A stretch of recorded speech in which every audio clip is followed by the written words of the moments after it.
قرآن دے دیں.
أشهد أن لا إله إلا الله وحده لا شريك له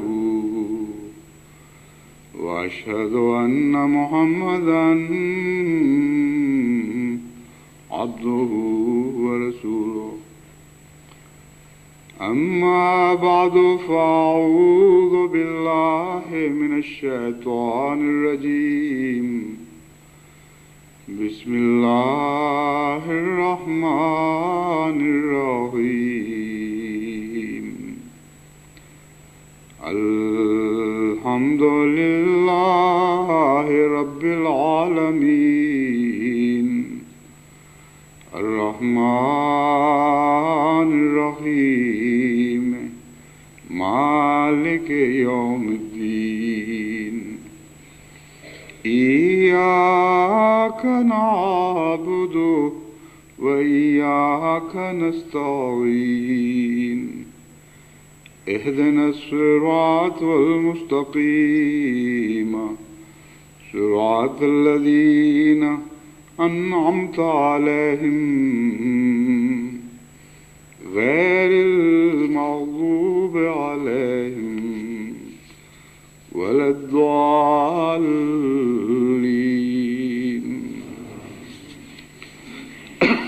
گزشتہ 2 جمعوں سے لقائے باری تعالیٰ کا مضمون چل رہا ہے، اور میں نے یہ بیان کیا تھا کہ خدا تعالیٰ کو پانے کی ایک بہت ہی پیاری راہ عجز کی راہ ہے. ویسے تو جیسا کہ میں نے قرآن کریم کی آیت پڑھ کے سنائی تھی، خدا کو پانے کی بہت سی راہیں ہیں، بلکہ لا تعداد راہیں ہیں، اور ان کی طرف بسا اوقات انسان کے ذہنی تصرف کے بغیر دروازے کھلتے ہیں. بعض قلبی کیفیات ایسی انسان کی زندگی میں اس پر طاری ہوتی ہیں کہ جن کے نتیجے میں خدا تعالیٰ کی طرف دل لپکتا ہے، اور یہ جو وصال کی راہیں ہیں یہ اس موقع کی مناسبت سے دل کے اس تعلق کے نتیجے میں کھلتی ہیں۔ بس وہ جو کھڑکی کسی ایک راہ کی طرف کھل رہی ہے یا وہ در جو کھل رہا ہے ایک راہ کی طرف، اس میں انسان کا تصرف کوئی نہیں ہے، بلکہ اللہ تعالیٰ کا احسان ہے اور اس کی دل پر نظر پڑتی ہے، اور دل کی جنبش کے نتیجے میں یہ دروازے کھلا کرتے ہیں۔ لیکن اس مضمون کو پھر بھی سمجھنا ضروری ہے، کیونکہ اس مضمون کو سمجھنے کے نتیجے میں وہ روکیں دور ہوتی ہیں جو دل کو خدا کے لیے متحرک کرتی ہیں، اور انسان زیادہ عرفان کے ساتھ اور زیادہ وضاحت کے ساتھ خدا تعالیٰ کی راہوں کی تلاش کر سکتا ہے اور ان میں قدم آگے بڑھا سکتا ہے۔ عجز کے ذکر میں نے یہ بتایا تھا کہ اس کا برعکس یعنی تکبر بھی غور کے لائق ہے، کیونکہ بسا اوقات انسان اپنے آپ کو عاجز سمجھ رہا ہوتا ہے، لیکن اس میں ایک تکبر کا پہاڑ چھپا ہوا ہوتا ہے۔ لوگ اس محاورے سے تو واقف ہیں کہ اپنی آنکھ کا تنکا تو دکھائی نہیں دیتا، اپنی آنکھ کا شیطیر تو دکھائی نہیں دیتا، دوسری کی آنکھ کا تنکا دکھائی دے دیتا ہے۔ لیکن امر واقعہ یہ ہے کہ تکبر پر اس سے بہت بڑھ کر مثال صادق آتی ہے۔ تکبر اگر پہاڑ کی شکل میں بھی انسان میں موجود ہو تو بسا اوقات اس سے مخفی رہ جاتا ہے۔ اس ضمن میں ہمارے ایک احمدی شاعر مکرم چودھری محمد علی صاحب جو سائیکالوجی کے پروفیسر تھے، ان کی ایک نظم کا ایک شعر، ایک مصرع خصوصیت سے مجھے بہت ہی پسند آیا تھا، جس میں وہ لکھتے ہیں کہ آنکھوں میں ہیں انا کے حمالے پڑے ہوئے، یعنی اپنی آنکھوں میں انا کے حمالے پڑے ہوئے ہیں اور اس کو نظر نہیں آ رہا ہے۔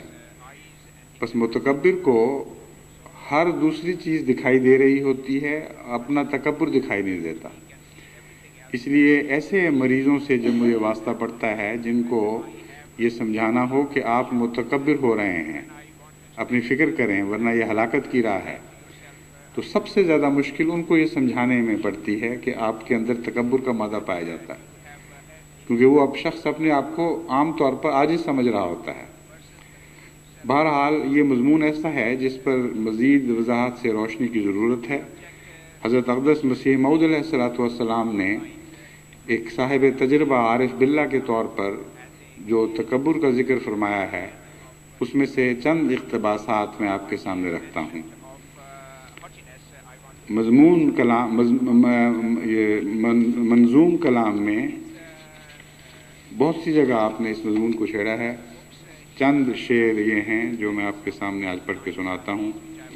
جو خاک میں ملے اسے ملتا ہے آشنا، اے آزمانے والے یہ نسخہ بھی آزما، شوخی و کبر و دیو لئیں کا شکار ہے، آدم کی نسل وہ ہے جو وہ خاکسار ہے، اے کرم خاک چھوڑ دے کبر و غرور کو، زیبا ہے کبر حضرت رب غیور کو، بدتر بنو ہر ایک سے اپنے خیال میں، شاید اسی سے دخل ہو دار الوصال میں، چھوڑو غرور و کبر کے تقوی اسی میں ہے، ہو جاؤ خاک مرضی مولا اسی میں ہے۔ پھر فرماتے ہیں میں سچ سچ کہتا ہوں کہ قیامت کے دن شرک کے بعد تکبر جیسی اور کوئی بلا نہیں۔ یہ ایک ایسی بلا ہے جو دونوں جہان میں انسان کو رسوا کرتی ہے۔ خدا تعالیٰ کا رحم ہر ایک مواحد کا تدارک کرتا ہے مگر تکبر کا نہیں۔ یہ لفظ مواحد ہی لکھا ہوا ہے مگر ہو سکتا ہے کوئی اس میں لفظ چھوٹ گیا ہو۔ مواحد کے مرض کا مراد معلوم ہوتی ہے۔ ہر توحید پرست کی بیماریوں کا ازالہ فرماتا ہے مگر متکبر کا نہیں۔ شیطان بھی مواحد ہونے کا دم مارتا تھا مگر چونکہ اس کے سر میں تکبر تھا اور آدم کو جو خدا تعالیٰ کی نظر میں پیارا تھا، جب اس نے توہین کی نظر سے دیکھا اور اس کی نکتہ چینی کی، اس لیے وہ مارا گیا۔ اور طوق لعنت اس کی گردن میں ڈالا گیا، سو پہلا گناہ جس سے ایک شخص ہمیشہ کے لیے ہلاک ہوا تکبر ہی تھا، یعنی شیطان کے مواحد ہونے کے باوجود تکبر اس کی ہلاکت کا موجب بن گیا۔ پھر فرماتے ہیں ہر ایک شخص میں اپنی جماعت کو نصیحت کرتا ہوں کہ تکبر سے بچو، کیونکہ تکبر ہمارے خداوند ذوالجلال کی آنکھوں میں سخت مکروہ ہے، مگر تم شاید نہیں سمجھو گے کہ تکبر کیا چیز ہے، بس مجھ سے سمجھ لو کہ میں خدا کی روح سے بولتا ہوں۔ بس مجھ سے سمجھ لو کہ میں خدا کی روح سے بولتا ہوں۔ ہر ایک شخص جو اپنے بھائی کو اس لیے حقیر جانتا ہے کہ وہ اس سے زیادہ عالم یا زیادہ عقل مند یا زیادہ ہنرمند ہے، وہ متکبر ہے، کیونکہ وہ خدا کو سرچشمہ عقل اور علم کا نہیں سمجھتا اور اپنے تئیں کچھ چیز قرار دیتا ہے۔ کیا خدا قادر نہیں کہ اس کو دیوانہ کر دے اور اس کے اس بھائی کو جو وہ چھوٹا سمجھتا ہے اس سے بہتر عقل اور علم اور ہنر دے دے؟ ایسا ہی وہ شخص جو اپنے کسی مال یا جاہ و حشمت کا تصور کر کے اپنے بھائی کو حقیر سمجھتا ہے، وہ بھی متکبر ہے، کیونکہ وہ اس بات کو بھول گیا ہے کہ یہ جاہ و حشمت خدا نے ہی اس کو دی تھی، اور وہ اندھا ہے اور وہ نہیں جانتا کہ وہ خدا قادر ہے کہ اس پر ایک ایسی گردش نازل کرے کہ وہ ایک دم میں اسفل السافلین میں جا پڑے اور اس کے اس بھائی کو جس کو وہ حقیر سمجھتا ہے اس سے بہتر مال و دولت عطا کر دے۔ ایسا ہی وہ شخص جو اپنی صحت بدنی پر غرور کرتا ہے یا اپنے حسن اور جمال اور قوت اور طاقت پر نازاں ہے اور اپنے بھائی کا ٹھٹھے اور استہزاء سے حقارت آمیز نام رکھتا ہے اور اس کے بدنی عیوب لوگوں کو سناتا ہے، وہ بھی متکبر ہے، اور وہ اس خدا سے بے خبر ہے ایک دم میں اس پر ایسے بدنی عیوب نازل کرے کہ اس بھائی سے اس کو بدتر کر دے، اور وہ جس کی تحقیر کی گئی ہے ایک مدت دراز تک اس کے قوا میں برکت دے کہ وہ کم نہ ہوں اور نہ باطل ہوں، کیونکہ وہ جو چاہتا ہے کرتا ہے۔ ایسا ہی وہ شخص بھی جو اپنی طاقتوں پر بھروسہ کر کے دعا مانگنے میں سست ہے، ایسا ہی وہ شخص بھی جو اپنی طاقتوں پر بھروسہ کر کے دعا مانگنے میں سست ہے، وہ بھی متکبر ہے۔ یہ ایک بہت ہی اہم مضمون ہے جس کے متعلق کچھ مزید وضاحت کی ضرورت ہے۔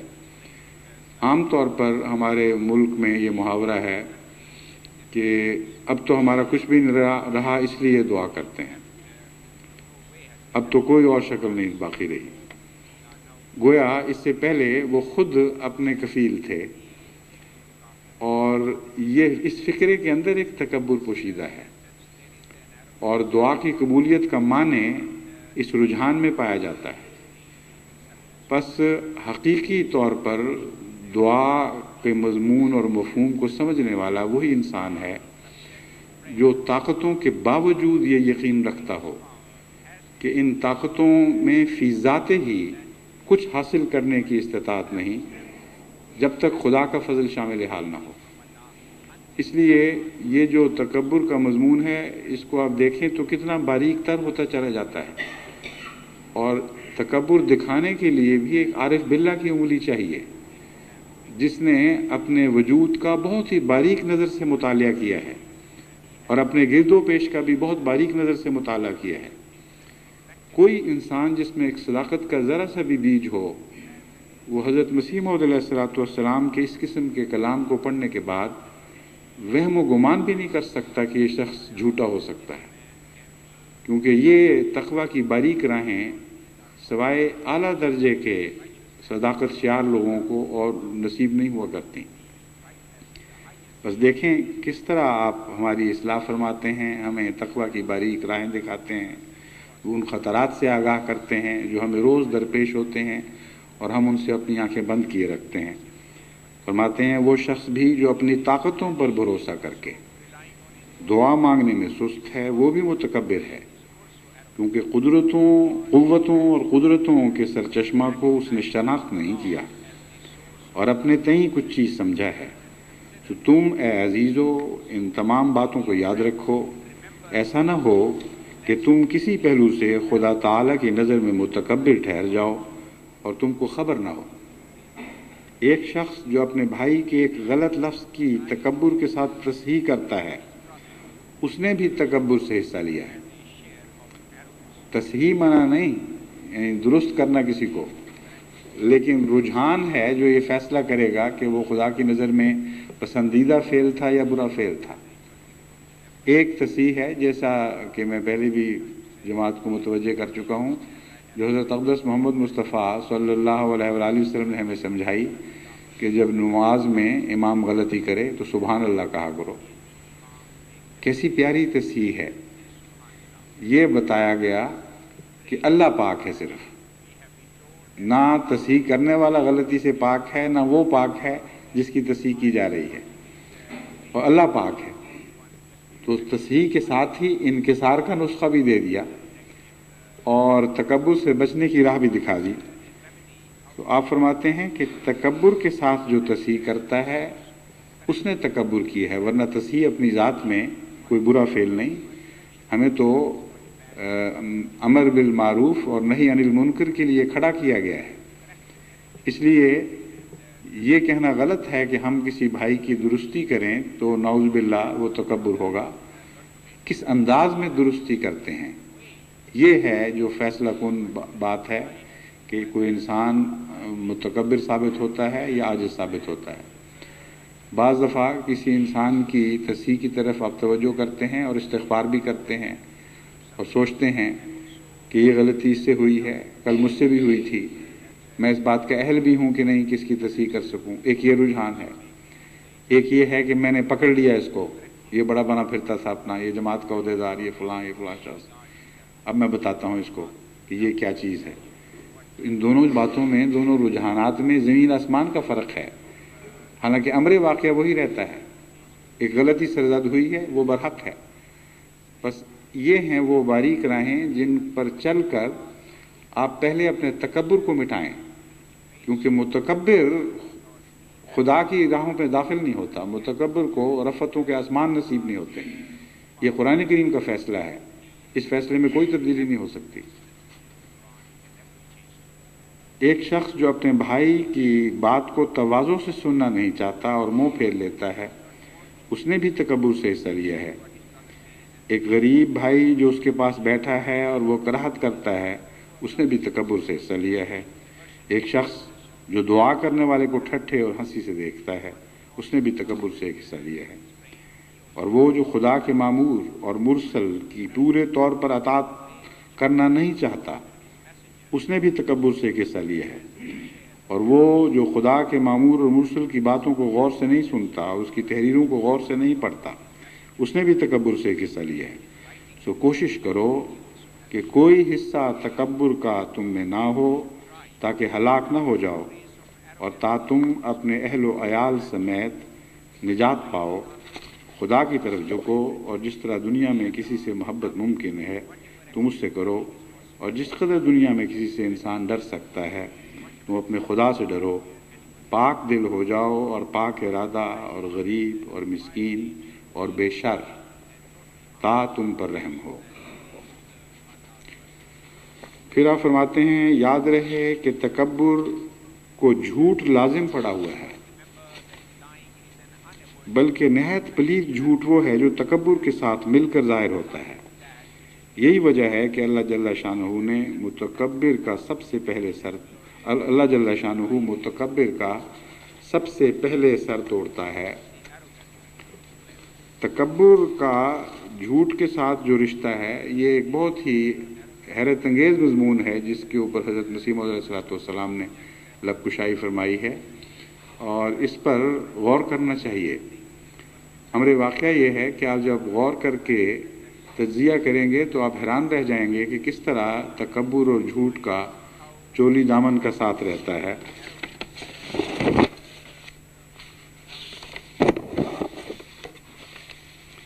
پھر حضرت اقدس مسیح موعود علیہ الصلوۃ والسلام فرماتے ہیں تکبر ایسی بلا ہے کہ انسان کا پیچھا نہیں چھوڑتی۔ یاد رکھو تکبر شیطان سے آتا ہے اور تکبر کرنے والے کو شیطان بنا دیتا ہے۔ جب تک انسان اس راہ سے قطعاً دور نہ ہو، قبول حق و فیضان الوہیت ہرگز نہیں پا سکتا۔ یہ فقرہ غور کے لائق ہے کہ تکبر شیطان سے آتا ہے اور تکبر کرنے والے کو شیطان بنا دیتا ہے۔ اب غور کریں تو شیطان بنا ہی تکبر سے تھا، اس کا آغاز ہی تکبر سے ہوا اور اس کا انجام شیطانیت پر تکبر کے نتیجے میں ہوا۔ بس شیطان ہی سے تکبر آتا ہے اور بالآخر انسان کو شیطان بنا دیتا ہے۔ جب تک انسان اس راہ سے قطعاً دور نہ ہو، قبول حق و فیضان الوہیت ہرگز نہیں پا سکتا، کیونکہ تکبر اس کی راہ میں روک ہو جاتا ہے۔ بس کسی طرح سے بھی تکبر نہیں کرنا چاہیے، علم کے لحاظ سے، نہ دولت کے لحاظ سے، نہ وجاہت کے لحاظ سے، نہ ذات اور خاندان اور حسب نسب کی وجہ سے، کیونکہ زیادہ تر تکبر انہی باتوں سے پیدا ہوتا ہے۔ جب تک انسان اپنے آپ کو ان گھمنڈوں سے پاک و صاف نہ کرے گا، اس وقت تک وہ اللہ جل شانہ کے نزدیک پسندیدہ و برگزیدہ نہیں ہو سکتا۔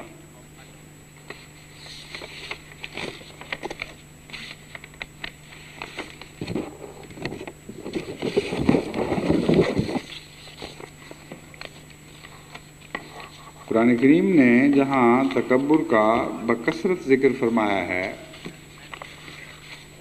ان آیات پر اگر آپ غور کریں تو تکبر کی بہت سی باریک راہوں پر آپ اطلاع پا سکتے ہیں، کیونکہ قرآن کریم کا یہ اسلوب ہے کہ بظاہر ایک ہی مضمون بار بار دہراتا ہے، لیکن جب آپ سیاق و سباق پر غور کریں اور آیات میں معمولی تبدیلیوں پر غور کریں تو تب آپ کو یہ سمجھ آتی ہے کہ ایک ہی مضمون نہیں ہے، بلکہ ایک مضمون کی مختلف شاخوں پر بحث ہو رہی ہے اور مختلف پہلوؤں اور زاویوں سے ایک مضمون کو زیادہ روشن اور واضح کر کے دکھایا جا رہا ہے۔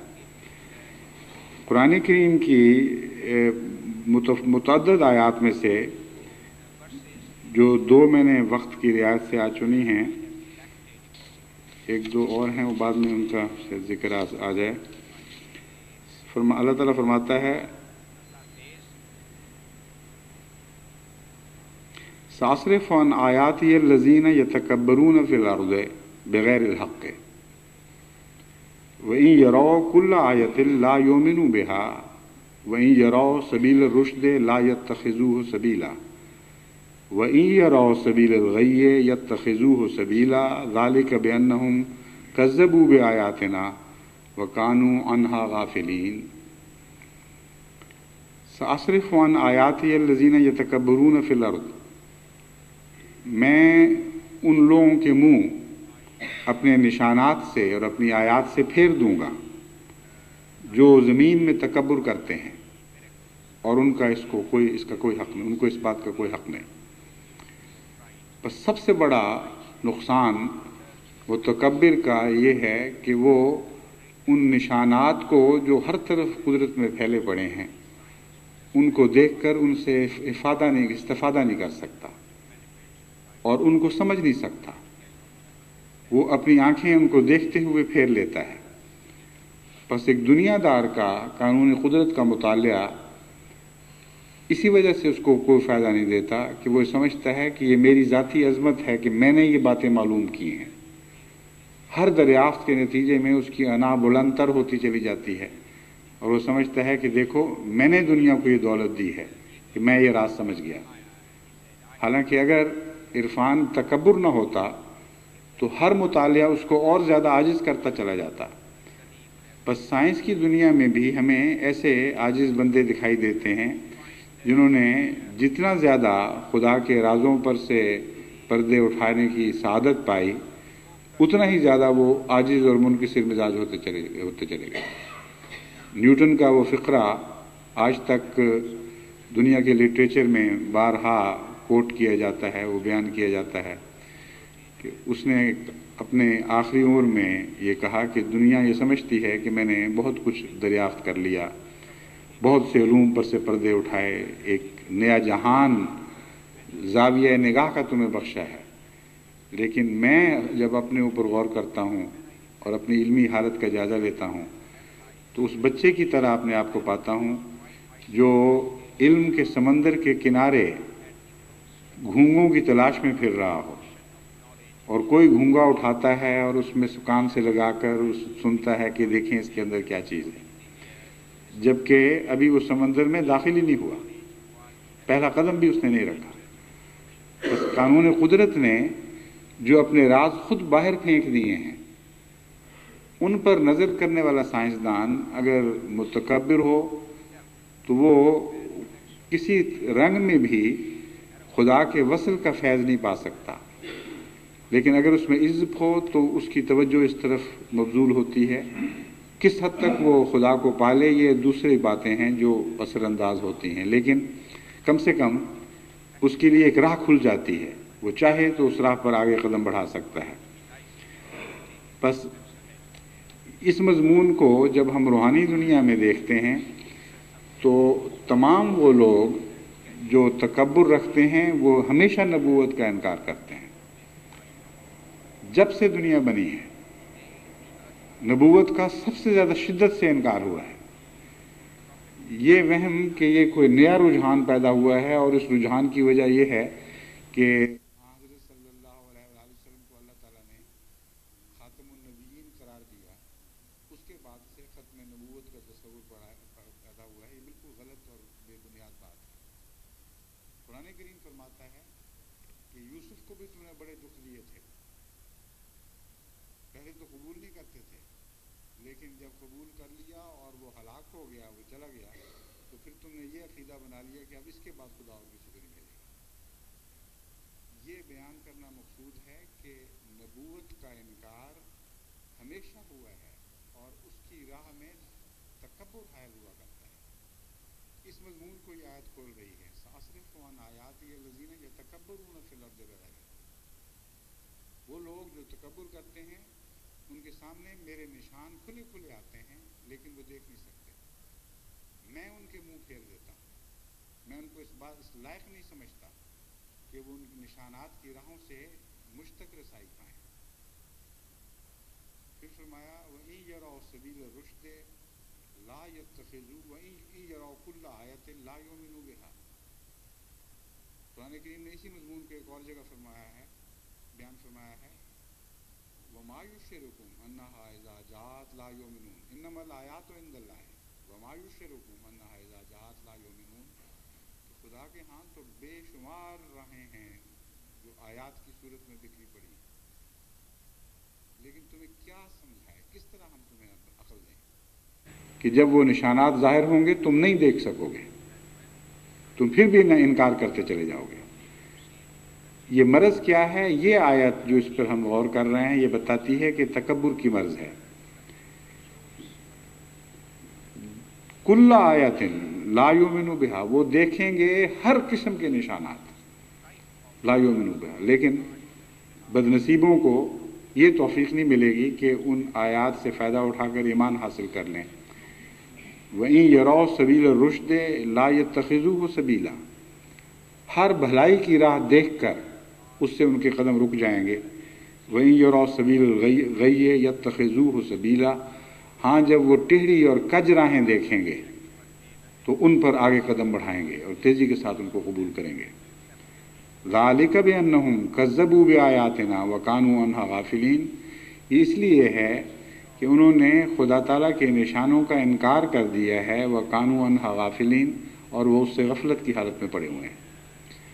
بس متکبر قوموں کے لیے کچھ بھی بھلائی باقی نہیں رہتی، اور ان کی یہ پہچان بن جاتی ہے کہ وہ عقل کی بات دیکھ کر اس سے رک جاتے ہیں اور غلط اور کج بات دیکھ کر اس میں آگے بڑھنا شروع کر دیتے ہیں۔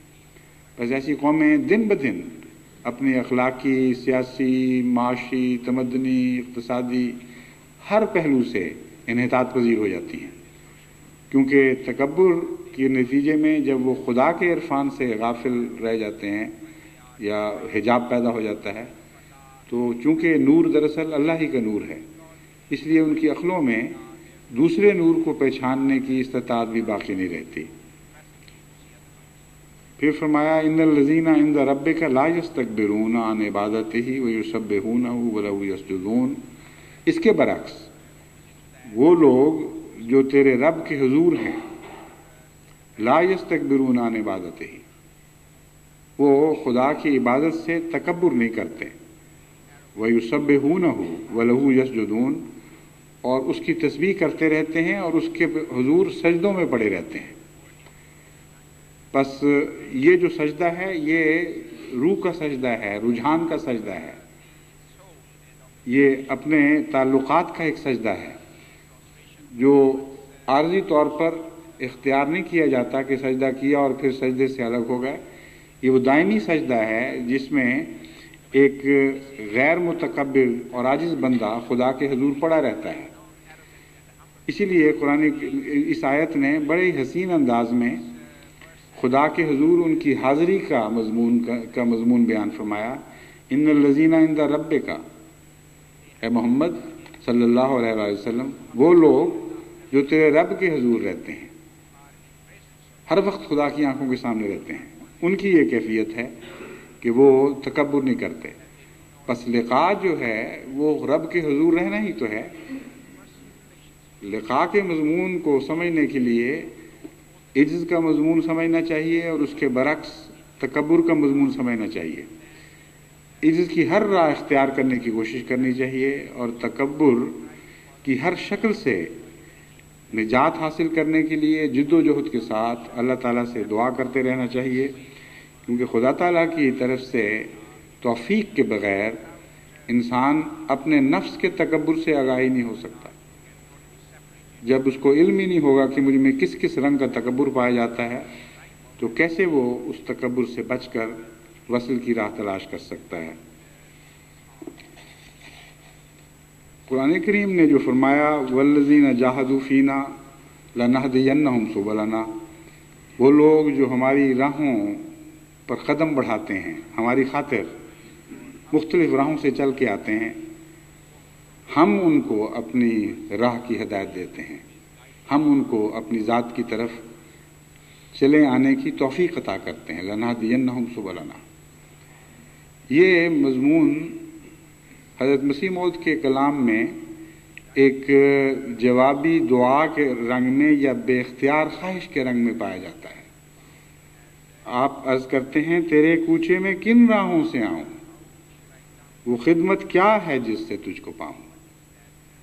کیسی بے اختیار عشق کی آواز ہے۔ اے میرے آقا، میں جانتا ہوں کہ بہت سی راہیں ہیں، لیکن اتنی راہیں ہیں کہ دل جس طرح ایکسائٹمنٹ کی وجہ سے مرتعش ہو گیا ہے، اس میں ایک اضطراب پیدا ہو گیا ہے۔ کس کو پکڑوں میں، اس کو کن کن راہوں سے تیرے حضور حاضر ہوں۔ یہ جو عشق کی بے اختیار آواز ہے، اس کے پیچھے ایک بہت گہری تڑپ پائی جاتی ہے۔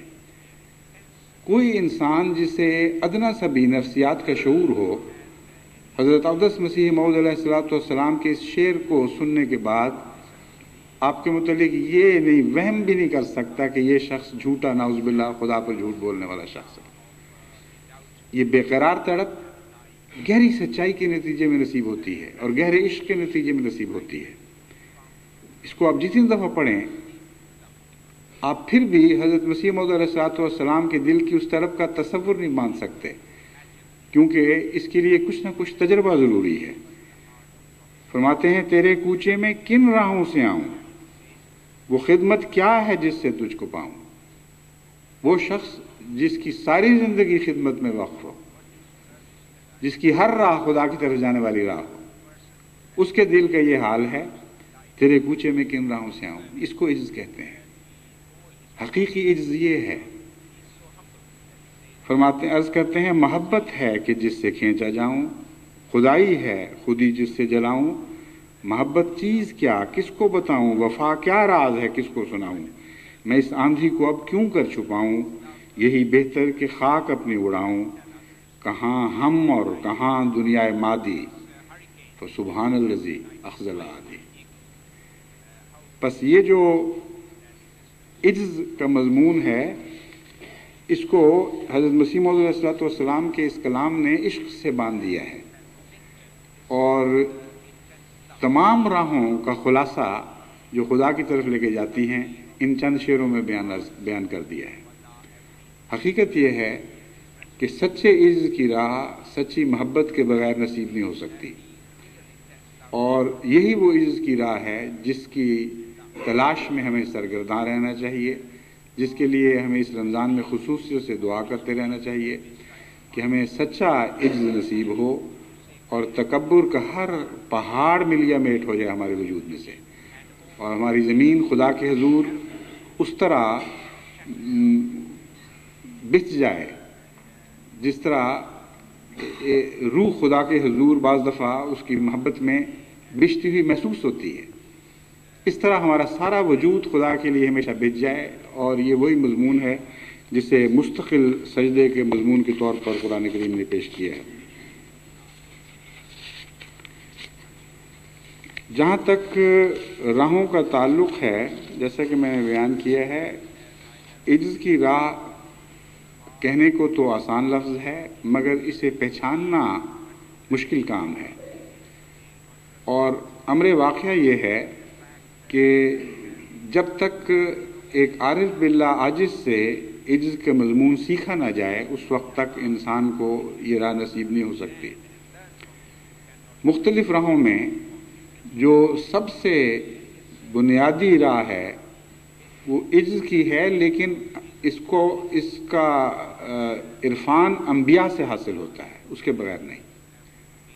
تبھی قرآن کریم انبیاء کو وسیلے کے طور پر پیش کرتا ہے، یعنی حضرت اقدس محمد مصطفیٰ یوں کہنا چاہیے کہ قرآن کریم نے حضرت اقدس محمد مصطفیٰ صلی اللہ علیہ وآلہ وسلم کو ایک وسیلے کے طور پر پیش فرمایا ہے، اور تمام دوسرے انبیاء بھی اپنے اپنے وقتوں میں اپنے وسیلے ہونے کا مضمون اپنے متبعین کے سامنے رکھتے ہیں۔ پس جو راہیں انبیاء اختیار کرتے ہیں ان راہوں سے گزر کر خدا ملے گا، اور انبیاء نے ہمیشہ عجز کی راہوں سے خدا کو پایا ہے۔ یہ وہ مضمون ہے جسے آپ کو خوب اچھی طرح ذہن نشین رکھنا چاہیے۔ حضرت اقدس مسیح موعود علیہ الصلوۃ والسلام نے جب یہ عرض کیا کہ تیرے کوچے میں کن راہوں سے آؤں، تو جواباً اللہ تعالیٰ نے آپ سے فرمایا کہ مجھے تیری عاجزانہ راہیں پسند آئیں۔ کیسا پیارا جواب ہے! جس طرح تو نے اپنے عشق کا اظہار کیا ہے، جس عاجزی کے ساتھ تو میرے حضور بچ گیا ہے، یہی تو راہ ہے جس کی مجھے تلاش تھی، یہی تو راہ ہے جو مجھ تک پہنچاتی ہے۔ بس تیرے سوال میں ہی تیری بات کا جواب موجود ہے۔ تو کہتا ہے میرے مولا تیرے کوچے میں کن راہوں سے آؤں؟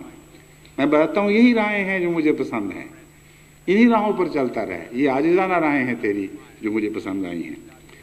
بس حضرت اقدس محمد مصطفیٰ صلی اللہ علیہ وآلہ وسلم کو بھی جب وسیلہ فرمایا گیا تو ہم اس مضمون پر غور کرتے ہیں تو حیران ہو جاتے ہیں کہ وسیلہ کہنے کے باوجود جب خدا یہ اعلان کرتا ہے کہ اس راہ سے آؤ مجھ تک، یہ جو محمد کی راہ ہے، اس رستے سے مجھ تک پہنچو، تو آن حضرت صلی اللہ علیہ وآلہ وسلم خود اپنے متعلق کیا سوچتے ہیں اور کیا طرز عمل اختیار فرماتے ہیں۔ آپ کو پتہ ہے جن لوگ یا ان لوگوں کو جنہوں نے وہ اذان کے بعد کی دعا سنی ہوئی ہے وہ جانتے ہیں کم سے کم کہ اس دعا میں حضرت اقدس محمد مصطفیٰ صلی اللہ علیہ وآلہ وسلم نے ہمیں یہ سکھایا کہ تم میرے لیے بھی دعا کیا کرو، اور یہ دعا کیا کرو اللہم آت محمد الوسیلۃ والفضیلۃ والدرجۃ الرفیعۃ وبعثہ مقاما محمودا الذی وعدتہ۔ اے ہمارے آقا، تو ہمارے آقا محمد مصطفیٰ صلی اللہ علیہ وآلہ وسلم کو وسیلہ عطا کر اور فضیلت عطا کر اور وہ درجہ رفیع عطا فرما جس کا تو نے وعدہ کیا ہے، اور درجہ رفیع عطا فرما، اور وہ مقام محمود عطا فرما جس کا تو نے وعدہ کیا ہے۔ اب جسے وسیلہ بنایا گیا ہے اس کے عز کا یہ عالم ہے کہ جن لوگوں کے لیے وسیلہ ہے ان سے کہتا ہے میرے لیے دعا کرو کہ خدا تعالیٰ مجھے واقعی وسیلہ بنا لے۔ اس سے زیادہ عجز کا مقام متصور ہی نہیں ہو سکتا۔ خدا کا قطعی وعدہ ہے کہ ہم تجھے مقام محمود ضرور عطا کریں گے، اور خدا کے یہ وعدہ سننے کے بعد، جاننے کے باوجود کہ میرے حق میں یہ وعدہ ہے، پھر وہ اپنے غلاموں کو نصیحت کرتا ہے کہ میرے لیے دعا کیا کرو کہ خدا واقعی مجھے مقام محمود عطا کر دے۔ بس نبوت کی گہرائی تک، نبوت کی کنہ کو سمجھنے کے لیے عجز کے مقام کو سمجھنا چاہیے۔ حضرت اقدس محمد مصطفیٰ صلی اللہ علیہ وآلہ وسلم تمام بنی نوع انسان میں میرے ایمان کے مطابق سب سے زیادہ عاجز بندے تھے، اور یہ جو دعا ہے، اس قسم کی دعا آپ کو دنیا کے کسی اور نبی نے نہیں سکھائی۔ کم سے کم میرے علم میں، مذاہب کے مطالعہ میں ایسی کوئی دعا نظر نہیں آتی۔ حالانکہ دوسروں کو بھی وسیلہ قرار دیا گیا ہے۔ حضرت مسیح کا یہ قول ہمیں ملتا ہے کہ راہ اور حق اور زندگی میں ہوں، کوئی میرے وسیلہ کے بغیر باپ کے پاس نہیں آتا۔ لیکن ایسی کوئی دعا نہیں ملتی جس میں اپنے غلاموں کو انہوں نے یہ نصیحت کی ہو کہ میرے لیے دعا کیا کرو کہ جو وسیلہ خدا نے مجھے بنایا ہے اور جو راہ بنایا ہے وہ واقعتاً اپنے تمام تر معانی کے ساتھ مجھے نصیب ہو جائے۔ بس وسیلہ ہونا اپنی ذات میں ایک بڑا گہرا مضمون ہے، اور حضرت اقدس محمد مصطفیٰ صلی اللہ علیہ وآلہ وسلم سے تعلق قائم کیے بغیر یہ وسیلہ نہیں نصیب ہو سکتا۔ اور یہ تعلق جس طرح آن حضرت صلی اللہ علیہ وآلہ وسلم کو اپنے رب سے عاجزانہ تھا، اسی طرح آپ کی امت کا فرض ہے، اور اس کے بغیر راہ کوئی نہیں، کہ آن حضرت صلی اللہ علیہ وآلہ وسلم سے اپنے تعلق کو عاجزانہ بنا دیں، اور اپنے وجود کو آن حضور کے وجود کے سامنے بچھا دے، گویا کہ کلیتاً آپ کی بادشاہی کو قبول کر لے۔ حضرت مسیح موعود علیہ الصلوۃ والسلام اسی وسیلے کے مضمون کا ذکر کرتے ہوئے فرماتے ہیں، واللہ ان محمدً کردافت وبہل وصول بسدت السلطان۔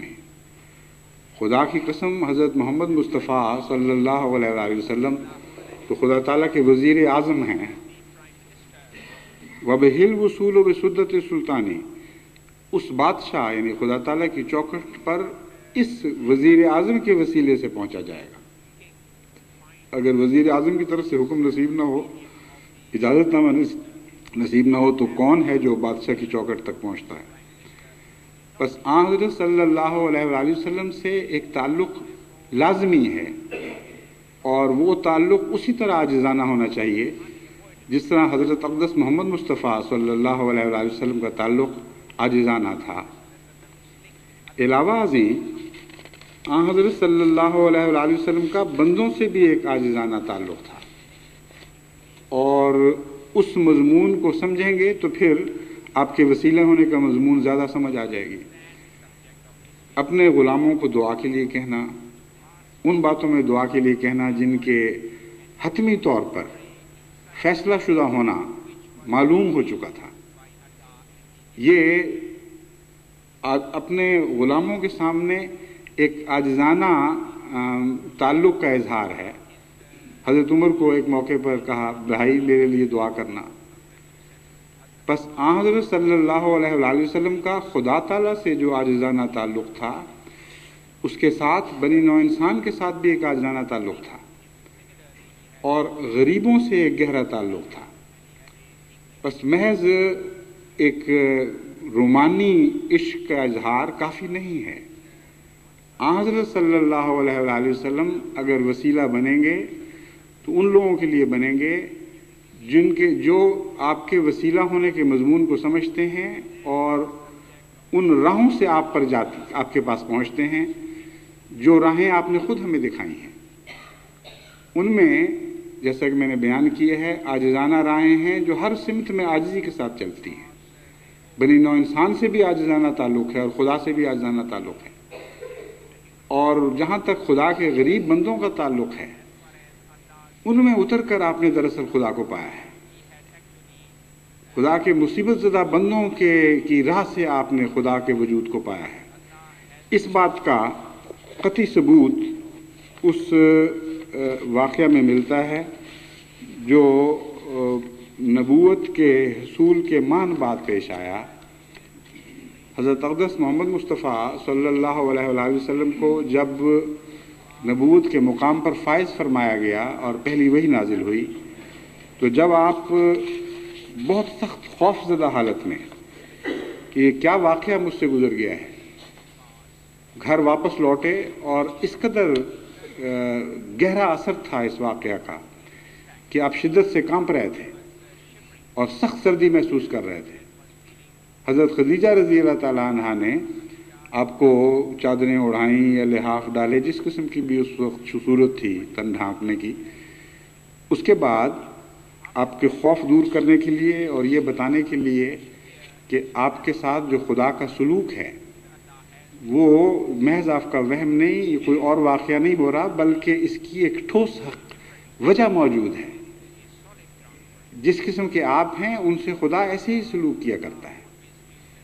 یعنی آپ کی نبوت، آپ کو جو نبوت عطا ہوئی ہے، یہ ہے تو بہرحال وحی ہی، لیکن آپ یہ بیان فرما رہی تھیں، یہ عرض کر رہی تھیں حضور کی خدمت میں کہ آپ کے اندر وہ صفات موجود ہیں جن کے نتیجے میں اللہ تعالیٰ رحمت فرماتا ہے اور پھر ایسے بندوں کو نبوت عطا کرتا ہے۔ وہ صفات کیا ہیں؟ عرض کیا لَتَصِلُ الرَّحِمَ وَتَحْمِلُ الْكَلَّ وَتَكْسِبُ الْمَعْدُومَ وَتَقْرِي الضَّيْفَ وَتُعِينُ عَلَى نَوَائِبِ الْحَقِّ، کہ اے محمد صلی اللہ علیہ وآلہ وسلم، کلا واللہ ما یخزیک اللہ ابدا، ہرگز نہیں، خدا کی قسم، خدا تجھ جیسوں کو کبھی ضائع نہیں کیا کرتا۔ کسی قسم کا خوف نہ کھائیں، آپ وہ نہیں ہیں جو ضائع کر دیے جاتے ہیں، کیونکہ اگر آپ ضائع کر دیے جائیں تو دنیا سے تمام نیکیاں ضائع کر دی جائیں گی، پھر غریبوں، مجبوروں، یتیموں، بے سہاروں کا پوچھنے والا کوئی باقی نہیں رہے گا۔ انک تصل الرحمہ، تو وہ شخص ہے جس نے رشتوں کے احترام قائم کر دی ہیں، جس نے بہن کو بھائی سے محبت کرنی سکھا دی، بیٹوں کو ماں کی عظمت بتائی، ماں باپ کو اپنے بیٹوں سے تعلق سمجھایا۔ سارے رشتے جو ادب اور احترام اور پیار اور محبت کے تقاضے کرتے ہیں وہ آپ نے قائم کیے ہیں، حالانکہ ابھی نبوت نصیب نہیں ہوئی تھی۔ وَتَحْمِلُ الْكَلَّ، وہ خدا کے بندے جن کی کمریں ٹوٹ رہی تھی بوجھوں سے، کوئی ان کا بوجھ اٹھانے والا نہیں تھا۔ تحمل الکلہ، تیری عادت بن چکی ہے، تو آگے بڑھتا ہے اور ایسے مظلوموں کے بوجھ اٹھا لیتا ہے۔ وَتَكْسِبُ الْمَعْدُومَ، اور وہ تمام اخلاق جو دنیا سے معدوم ہو چکے تھے ان میں سے ایک ایک کو تو اپنی روزانہ کی زندگی میں زندہ کرتے چلا جا رہا ہے۔ وَتَقْرِي الضَّيْفَ، تو بے حد مہمان نواز ہے اور مہمانوں کے ساتھ بہت ہی حسن سلوک کرنے والا ہے۔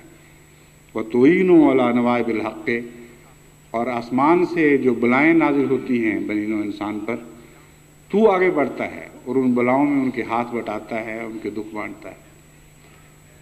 بس دیکھیں، وسیلہ جس کو بنایا گیا ہے خود وہ خدا تک کن راہوں سے پہنچا تھا۔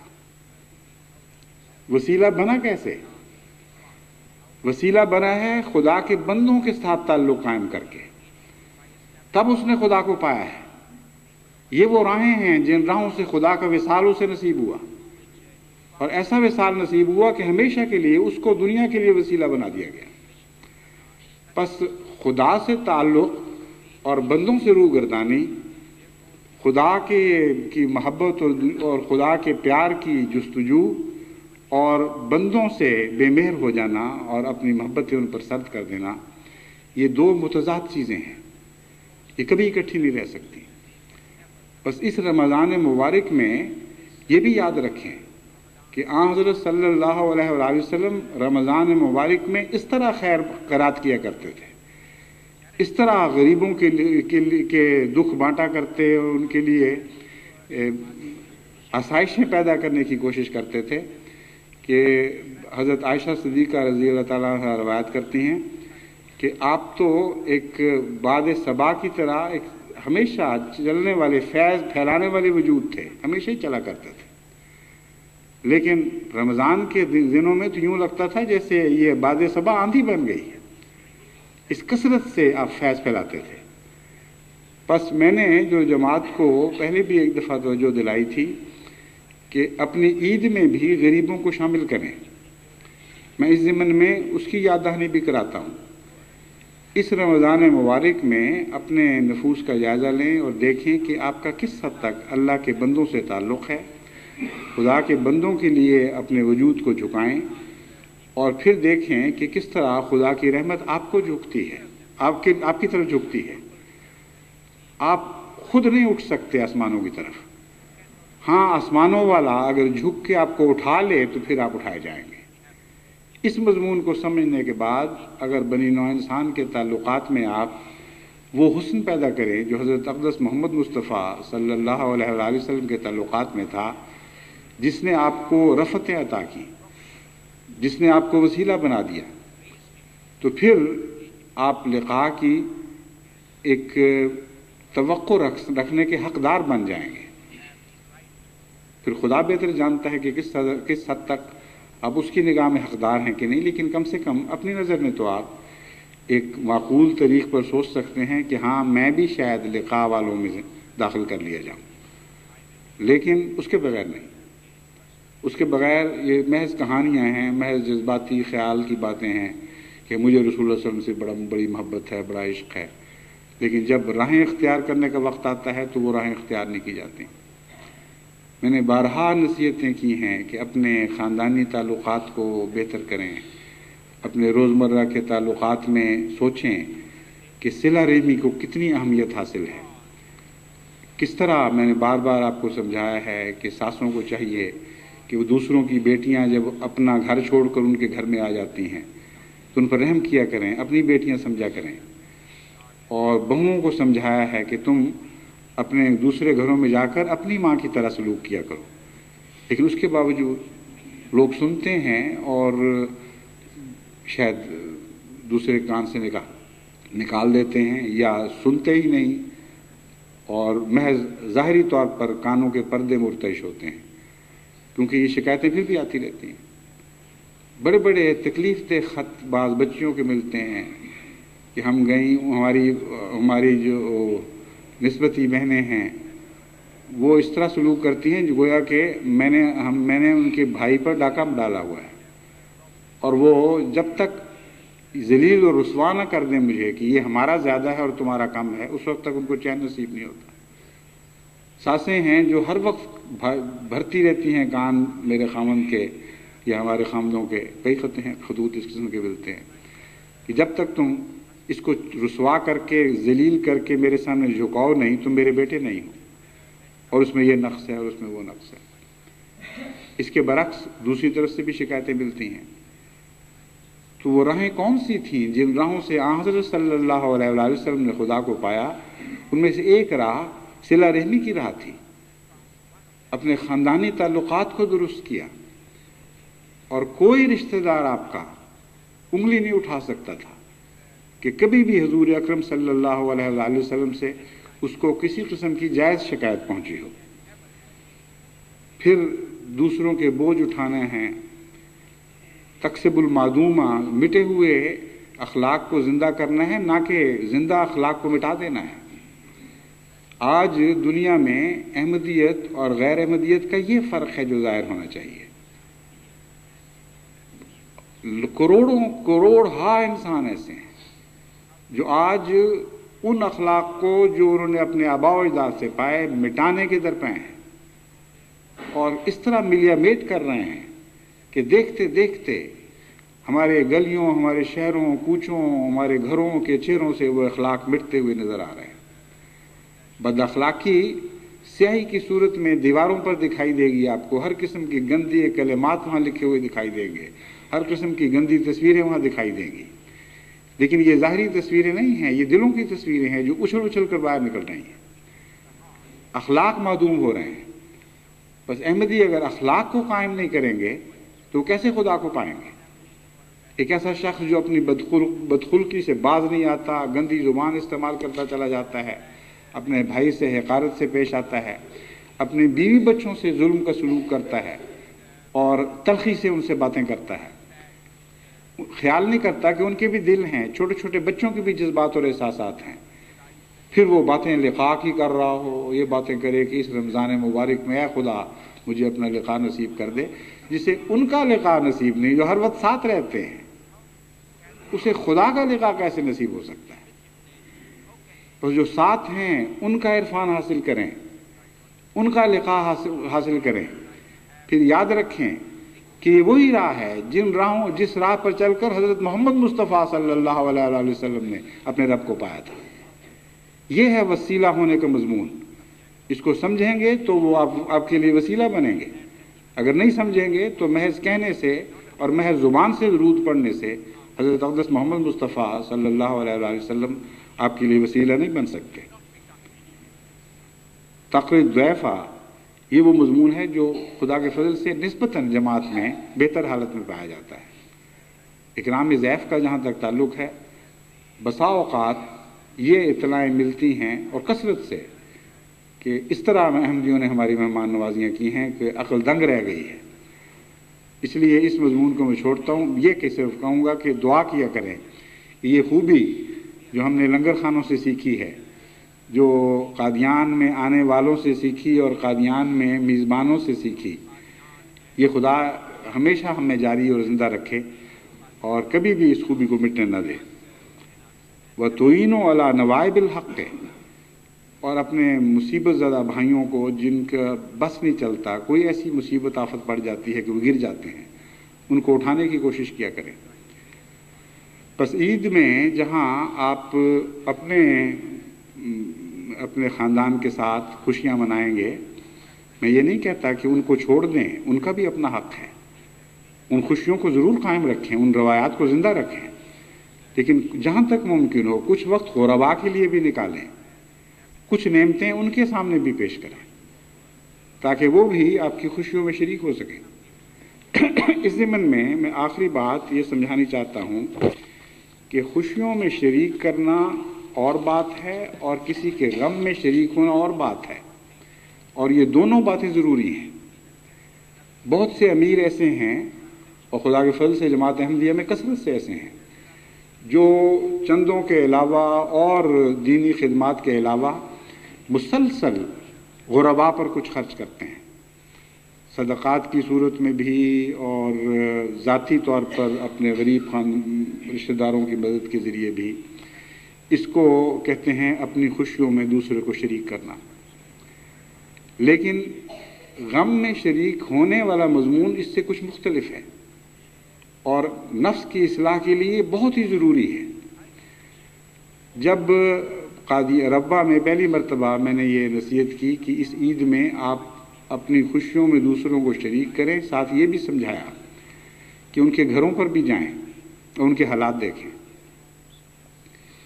پہلی دفعہ ان لوگوں کو جو ہمیشہ سے نیکی کرنے والے تھے، واقعتاً آنکھوں کے سامنے لوگوں کے دکھ نظر آئے، اس قدر مغلوب ہوئے ہیں بعض لوگ کہ مجھے انہوں نے لکھا کہ ہم برداشت نہیں کر سکتے، بتا نہیں سکتے کہ کیسا دکھ ہمیں محسوس کیا تھا، کیسا اپنے آپ کو گناہگار سمجھا تھا۔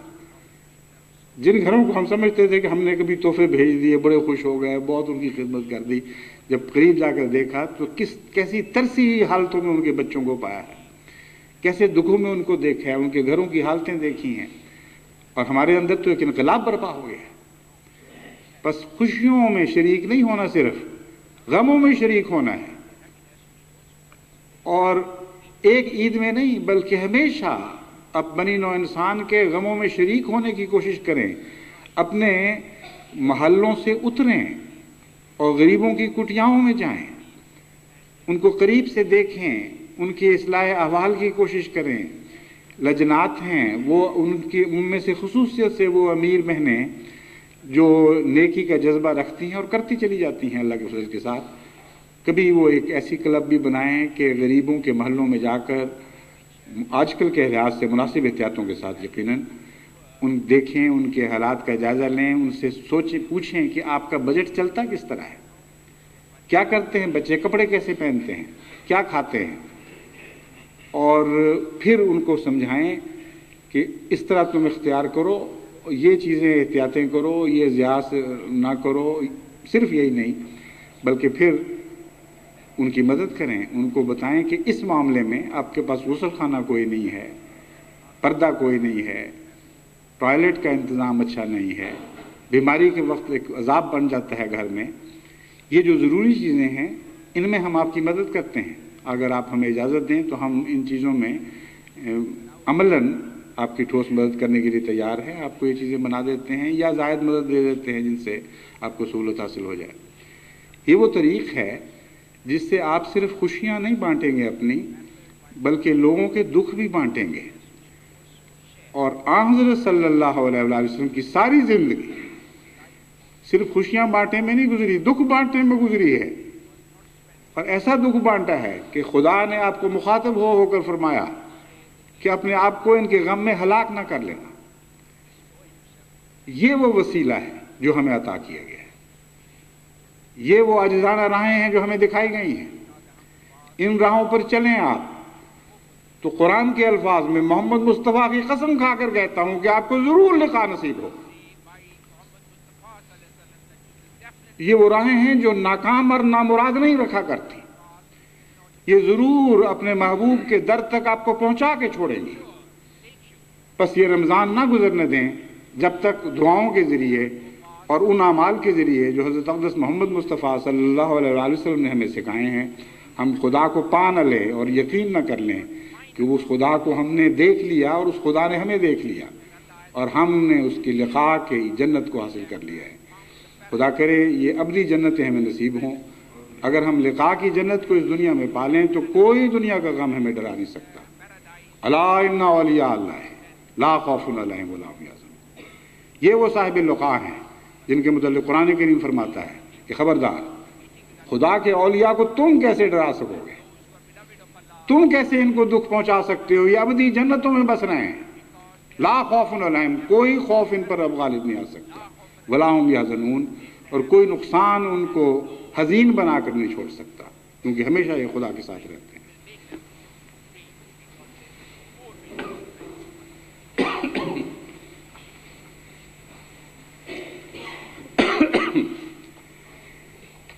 الحمد لله نحمده ونستعينه ونستغفره ونؤمن به ونتوكل عليه ونعوذ بالله من شرور أنفسنا ومن سيئات أعمالنا.